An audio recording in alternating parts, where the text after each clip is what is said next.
Is he living on borrowed time? Or does Boris Johnson's brand of populism make the British PM scandal-proof? True, it's not great optics when a Tory MP crosses the aisle to join the Labour opposition benches during Prime Minister's question time, but that seems to have at least stalled a backbench revolt against Johnson.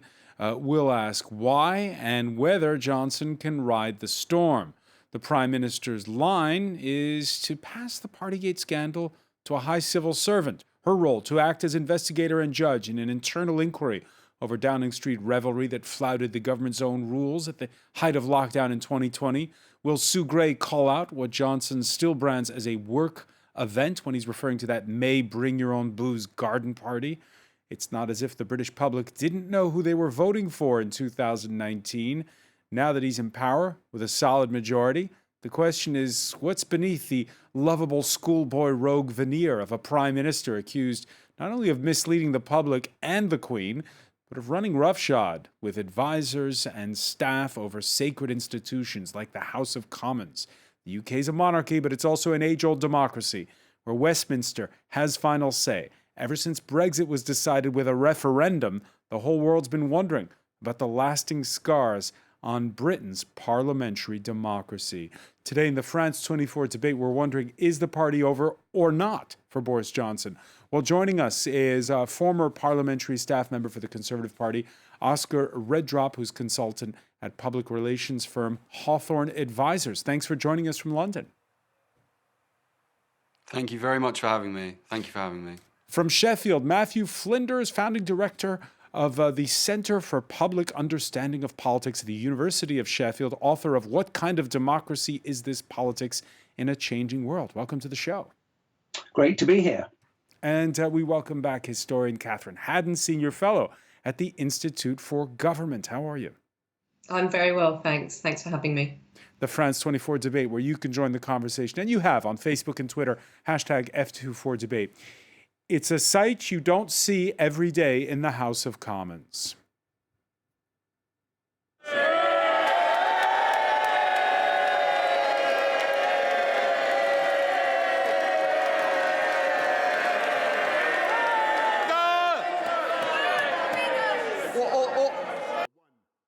For only the 23rd time in 30 years, according to Politico, a member of Parliament switching parties and crossing the aisle. Christian Wakeford is his name. He was elected from one of those so-called red belt districts in northern England that deserted the Labour Party in 2019. Changing parties is always a bold move. Boris Johnson reminding the defector that he's still the Prime Minister for now. May I say, right honourable gentleman, that the Conservative Party won Bury South for the first time in generations under this Prime Minister, with an agenda of uniting and levelling up and delivering for the people of Bury South. And Mr. Speaker, we will win again in Bury South at the next election under this Prime Minister. Matthew Flinders, your thoughts on that move by that former Tory member of Parliament, especially when you hear what Boris Johnson just said there? Fascinating, very rare. British politics is incredibly tribal. So to have somebody cross the floor of the House with such theatre and performance, you heard the rabble-rousing and the jeers, it means quite a lot. British politics often tends to work where tensions and debates and frailties are rather hidden beneath the party structure. For them to erupt and somebody to cross the floor is very rare. And just one more chink or sign that Boris's predicament is intensifying. And of course, now things have got worse because almost a new debate has erupted around accusations of bullying and the need for MPs even to go to the police with the role of the whips trying to cut off this backlash against Boris. So it's a febrile environment currently at Westminster. Yeah, febrile environment. Oscar Redrop, that's been leveled that, because for there to be a leadership challenge, let's just explain this for our viewers here. For there to be a leadership challenge, you need 54 members of the Conservative Party to send a letter. And the accusation is that, well, Boris Johnson's got whips standing guard outside the door where they're supposed to drop these letters off. No, absolutely. And just to pick up on Matthew's point there, the drama that we're seeing in Parliament is huge, not unprecedented. But actually, the defector Conservative MP moving across has been very, very beneficial, I think, to the Prime Minister, or at least given him, a bit of time. Because you have to remember here, we were looking, people get very overexcited in terms of a possible resignation or enough letters going in for a vote of no confidence.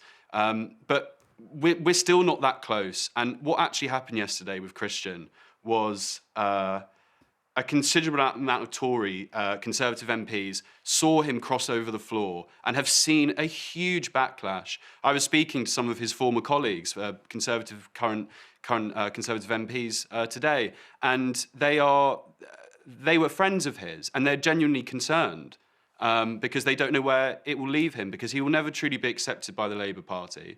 And in fact, his constituents are, quite rightly, I think, pretty horrified that only 2 years after their last election, he switched parties. So I think really the decent thing would be a by-election. But just to answer your question, again, Will Wragg, who is I guess a rebel Conservative MP, who has made these allegations of blackmail and very kind of rough and tumble politics from the Whip's office.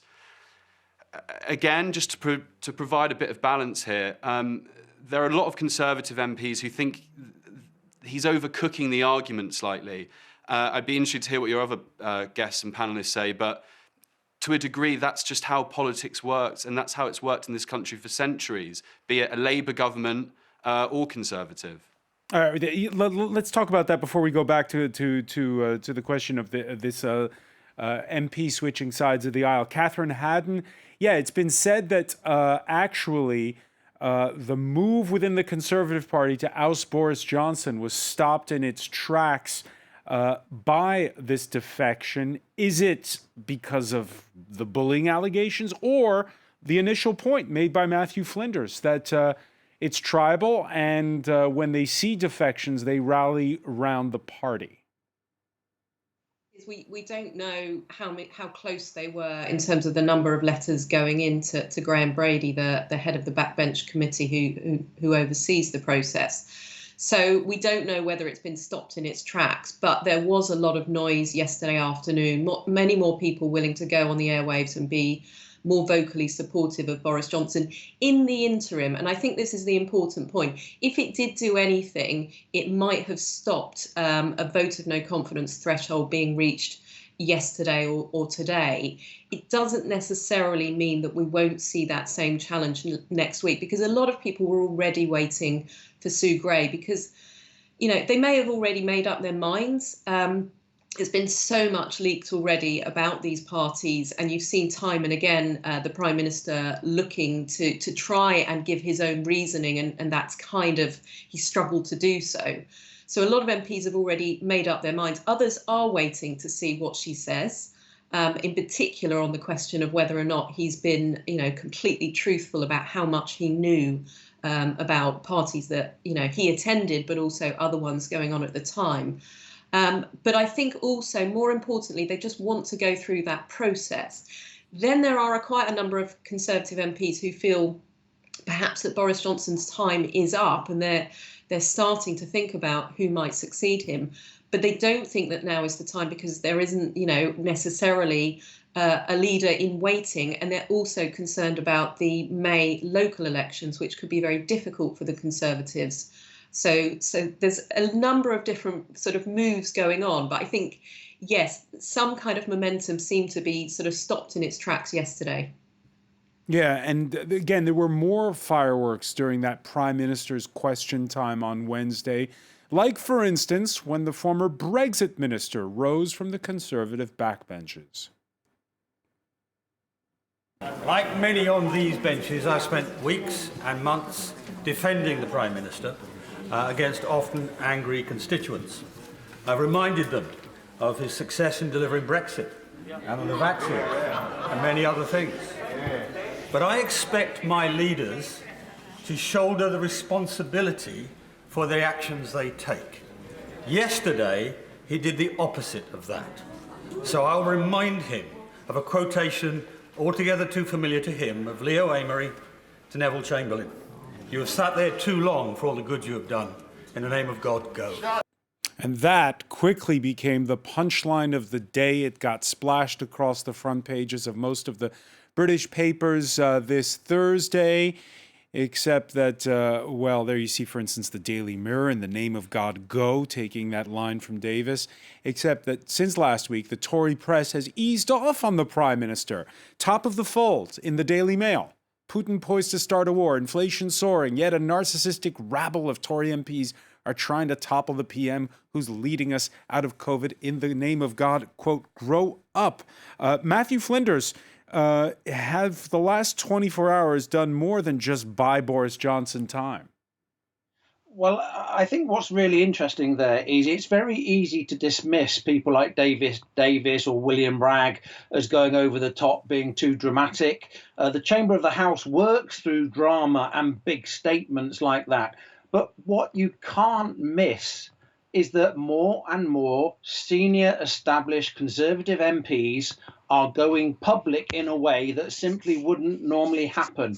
And that simply cannot be easily dismissed. Add to that the fact that when Boris Johnson and those around him have attempted to quell or vent some of the anger, they seem to have done the opposite and actually provoked even more alarm and questioning around his capacity for leadership. Now, I think Catherine Haddon made a really important point that in many ways Boris Johnson was a politician, a very exceptional politician, and there's no doubt he has incredible skills. But he was a very particular politician who was in the right place at the right time at a very exceptional moment of British politics. The big question is, and always was going to be, is he a prime minister who has the skills and competence to focus on the delivery of government policy, the hard grind, day-to-day realities of politics? And in many ways, that's what his backbenchers have been looking for as they move towards the next general election. And these sort of incidents have just chipped away at confidence that Boris can lead in a post-Brexit, post-COVID context. What are you expecting? I'll put it to you first, Oscar Redrop. What are you expecting from this internal inquiry that's being led by this high civil servant, Sue Gray? Well, I mean, the confidence of which Boris and the government are constantly referring to it, you get the feeling that their hunch is that nothing too explosive. I would defer to your more experienced guest than myself on that in terms of how these things tend to go. But, you know, they do tend to present the facts. And actually, if we take a step back, you know, a civil servant in of itself should never be responsible for removing a prime minister. They are there to absolutely coldly, I guess, calmly present those facts. So you're saying the dice are loaded? Are you saying in favor of Boris Johnson? No, not at all. But just generally speaking, how these things go, nothing too explosive seems to stem from them. In terms of where that then leaves him, the timing for getting rid of Boris, however, probably would have to come pretty soon after that inquiry. And I say that because I think the first ship has already sailed. You know, if it was going to happen this week, it hasn't. And then I think Boris is the type of politician, for exactly actually some of the points we've been speaking about today, that if you give him time, you know, even if as we nudge towards those local elections in May, that old Boris Houdini act, that the escapologist that is Boris Johnson, could come to the fore. I think when I speak to a lot of the current MPs, what they really want to happen once this inquiry is allowed to do its work is they want him to kind of reconstruct the mechanism of Number 10 and bring in real competent people around him. That's the real frustration I sense. Hasn't always been with the Prime Minister himself. It's been the operation around him. Yeah, because Catherine Haddon, that's a lot of what we're reading from analysts where you are in London is the policies will be the same, whether or not it's Boris Johnson, the Prime Minister. The Conservatives still have a big majority. It's just the style of management that would be different. Do you get the sense time might be on his side? It's so hard to judge on that because this is going to come down to Conservative MPs and, looking in their own interest, whether they're looking at the voting public and what they think. And I mean, governments do have low points and, they do have crises as well. Thatcher went through many. So there will be some who are arguing, look, he can come back from this. He's done it time and again, got himself out of political hot water. Don't underestimate him and so forth. But I think that the thing they'll keep coming back to on this question of Downing Street management in particular is the government's had so many own goals, almost battles that they picked, went hard on and then had to U-turn on. And, comms operations that haven't worked and all sorts of catastrophes and so forth that will be very distracting and very, worrying for MPs looking at it and thinking, well, is this as good as Boris Johnson gets in government? Because but sitting on this side of the channel, Catherine, we watch it and we see it seems so over the top, the politics right now, that you get the sense that he's applying the old Oscar Wilde line that it's better to be talked about than not to be talked about. Maybe so. I mean, it depends which Boris Johnson this week you look at, because there was an interview that he did earlier in the week where, he looked very downcast, though that might have been him trying to show contrition. And then obviously at Prime Minister's questions, the old Boris Johnson, the sort of bombastic boosterism came out. But it's getting underneath the surface of that because, as much as you can put this down to what parties they were organising, there's probably going to be some officials who end up losing their jobs over this.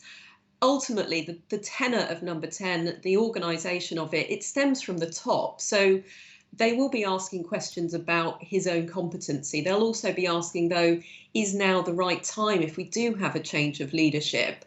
So, and also every, possible contender will be thinking, well, is now my moment? And if not, what's the kind of damage that I might do to, that you only sometimes get one shot to become Prime Minister. So there'll be a lot of people in his party, in his cabinet in particular, who'll be weighing up, is this the moment or is it not? So there's all sorts of different factors that are going on here. All sorts of different factors. And the Prime Minister laying out for all to see his counterattack strategy. He's even given it a name, Operation Red Meat, rallying the Conservative base. And in the midst of Wednesday's grilling in the House of Commons, the government unveiling the lifting of almost all Omicron restrictions for England, restrictions that had been rued by much of the Conservative base.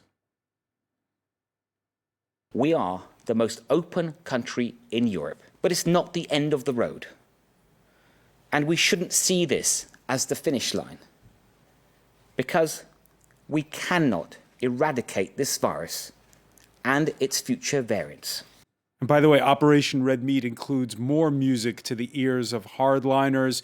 You've had the Home Secretary charged with figuring out a way to deploy the military to stop migrants crossing the English Channel from France in small boats. We'll see if that pans out. And then there's the government working on scrapping the license fee that funds that venerable British institution, the BBC. It will remain fixed at £159 until April 2024.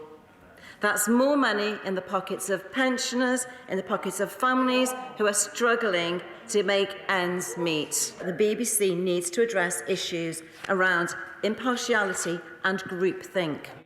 So Matthew Flinders, it's always that question, is it about trying to win over a majority of people or to energize your own followers? Your thoughts, for instance, on this idea of going after the BBC? Well, I think it's probably not a very good idea. What's really interesting is that if you're a Prime Minister, the main group of people that you really need to think about are not MPs. In some ways, they're not just the public. It is your own backbenchers. And so Operation Red Meat is designed to attract elements of the backbench Conservative Party, but also to try and shift the media agenda away from Partygate. Let me just come back with a few issues. There's a really interesting dimension of this debate. We have a long-serving anonymous civil servant whose name is now on everybody's lips as potentially holding the Prime Minister's fate in her hands. Now, the one thing I would say about Sue Gray and why her report is garnering such interest is she is an incredibly impressive, professional senior civil servant who will set things out exactly as the evidence she has found suggests. So everybody in a time of low trust will really have a large amount of confidence in whatever that report says, and it will be very hard to dismiss. But the bigger picture here is hang on, let me interrupt you on that, because what you're saying is score one for the institutions. I said in my introduction how we're wondering whether or not politics now is about running roughshod over institutions, going over the head of those institutions. You're saying that the British public has trust in the BBC, has trust in this high civil servant. Absolutely. I'm saying, we often like to think about the British civil service as a sort of Rolls Royce. And all I would say is that Sue Gray is the epitome of a high-ranking civil servant committed to public service and transparency and what we call here the Nolan principles. I really have no doubt at all that anybody within Whitehall, Westminster and the broader British public, if they trust anybody to tell them the truth, they will be looking to Sue Gray's report as the anchor point. They'll be looking at that as an anchor point. Oscar Reddrop, is Boris Johnson guilty of, illiberal designs? I'm sure a lot of those parliamentarians you say you've been talking to can't be thrilled about the fact that he doesn't consult them. He goes straight to the media without speaking to his own party. Well, this is the really interesting. Boris is an entirely unique politician in so many ways, and actually bypassing mainstream media and being that vivacious, unpredictable character, you could argue is exactly why he has been such a election-winning machine, not just for the government as we now know it, but just throughout his career. Actually, one of my communications points and frustrations with how this has been dealt with is, in fact, Boris before. So the tone changed drastically when MPs went back to their local constituencies and they were met with a real red wall of anger, if you will. Then on Monday, Boris gives an interview where he's almost doorstepped. He's behind a face mask. You can't really see his face in a hospital corridor. And it was 13 minutes of pretty painful viewing that we went across all the main broadcasters in this country. If Boris, and he is as I said, he's a unique politician who can rip his tie off, he can sit on a sofa, and he can use something like social media and talk to the people in a very, very kind of authentic and human way. And if he leveled with people and got ahead of the issue, I genuinely don't believe he would be in the peril that he is in now. Authentic? Are you sure? I mean, this is a man who says he was still saying he went to he thought it was a work-related event in that BYOB party. Well, no. I mean, his explanations have not been up to scratch, and that's why we're here. And I think Matthew would entirely agree with this. No one likes to be taken for fools. Never mind MPs. Forget all the politics. Just normal, regular folk. Don't be treated like fools. And actually, if Boris and I still think this moment could come. If Boris was able to level with people, he would actually be able to talk about some of the hugely important decisions that have been gotten right in this country.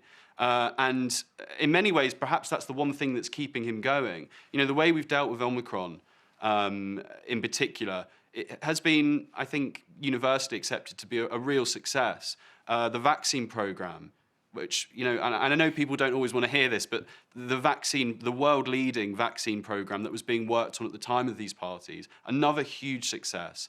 But if you don't level with people and you don't treat people with, I think, sometimes the sincerity that they deserve, you don't have the platform to talk about the great stuff you're doing. Catherine Haddon, is that your recollection of the last 2 years? I mean, where one issue, COVID, has dominated all? Oh, it certainly has dominated all, but it's not been the only story. I mean, in the same way that, the public The voting public have long since moved on from Brexit, and so giving Johnson the credit, the reason why they elected him in 2019 for that, they've moved on from that. COVID did dominate, but now it's on to the new issues, and he's talked a lot of big talk about things like levelling up, but it's been a white paper, some proposals on that have just been long delayed.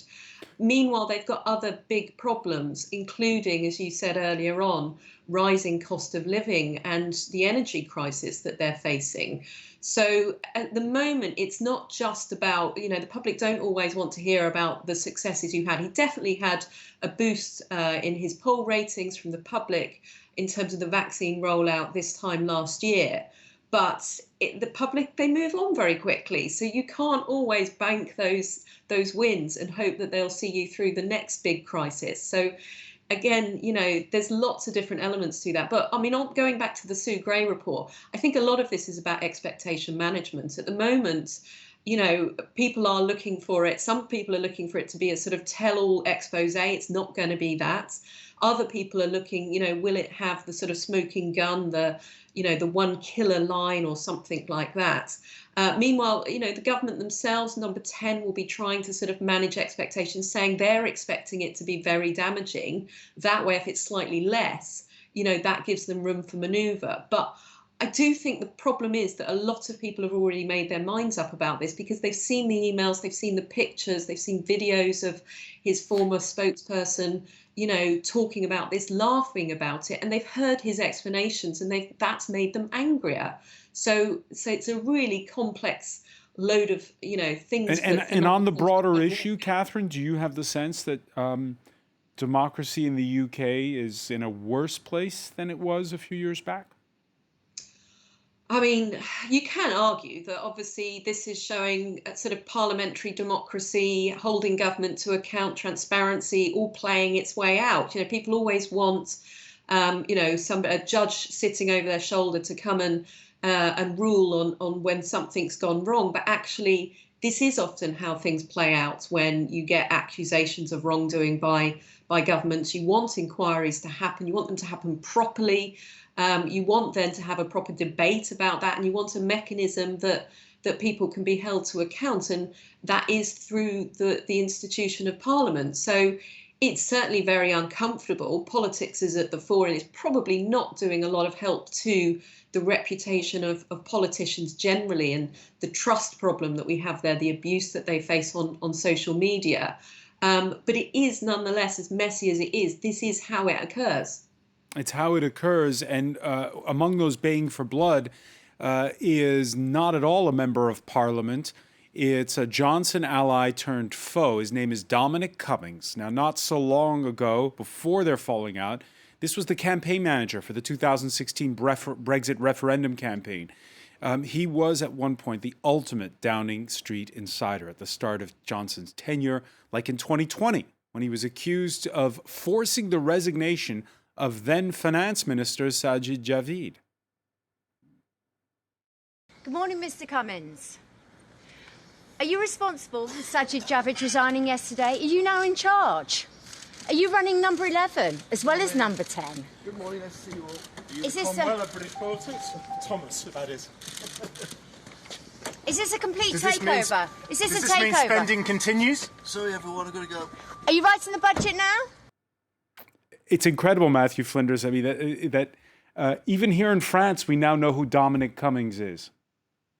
It is. And what's interesting about Boris Johnson is that he tends to latch on to people and not have a very big circle of friends. He's not a party animal in the way you might expect him to be. He tends to have very intense relationships with people that can go wrong. And once again, that's what's happened with the Dominic Cummings saga. However, I do think to some extent it's a bit of a sideshow, which isn't really very helpful. I think that the big issue here is that the Sue Gray report is not actually about Partygate.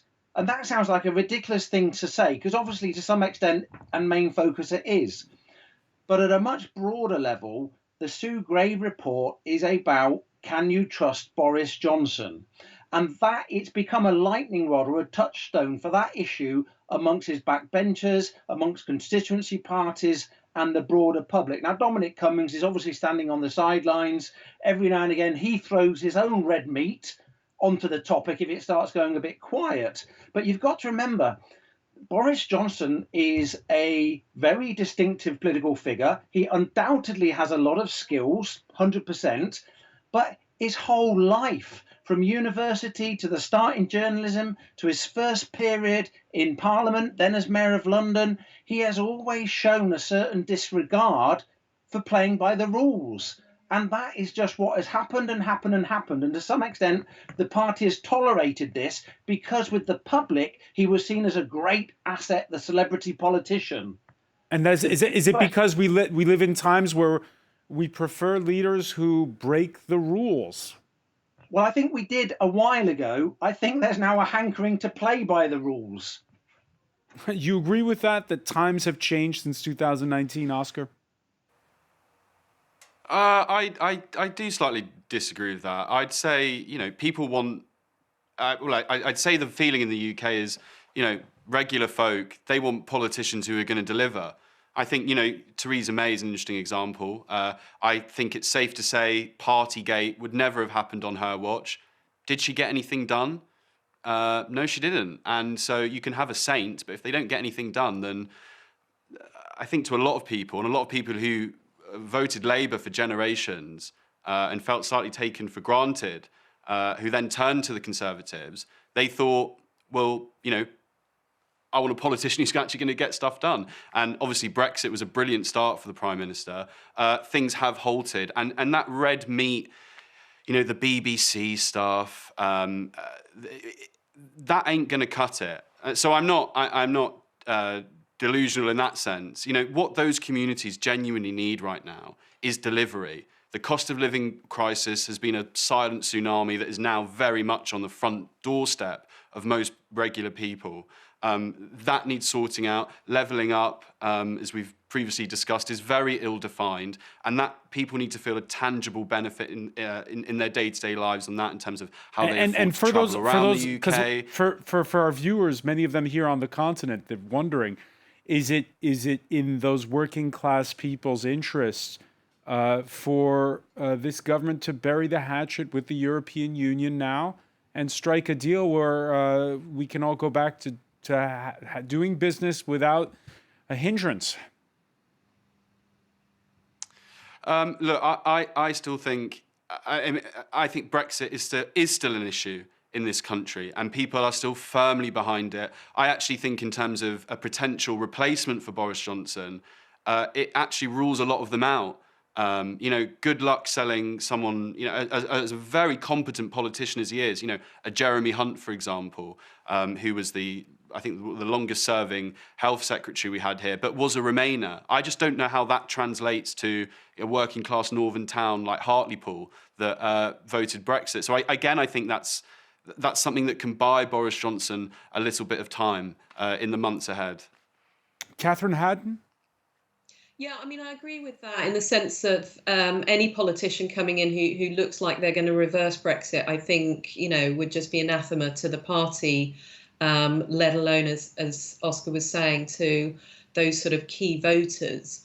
So he's right in that sense. But there are still issues there that do need to be sorted out with Northern Ireland and in terms of the sort of future relationship and so forth. That the problem is, I think, at the moment, there isn't a clear candidate who's developed their own brand that's either, distinct enough from Boris Johnson. Because remember, any new person coming in, that's what often happens, is they're often a reaction to the predecessor. Boris Johnson, very much a reaction to Theresa May. It's going to be hard for them to define that, whilst also carrying on with what was seen as a sort of success of the Boris Johnson years. And they're still very focused on that 2019 election and what won it for them. And what's not clear, especially if you look at the academic work that Matthew and others have done, is how much the 2019 election was very much about getting Brexit done, rather than being about voters firmly wanting the Conservative Party. And by the time and when you see the problems in the Irish Sea right now, do you feel as though Brexit is done? It doesn't sound like it's done when you see that there's going to be another meeting on Friday. Done. No. I didn't mean that. I just mean, voters don't want it. They're not fighting the same, or they're not wanting the same kind of battle that happened in 2019. As Oscar was saying, there's other issues that are dominating their lives, and there is still a certain amount of sort of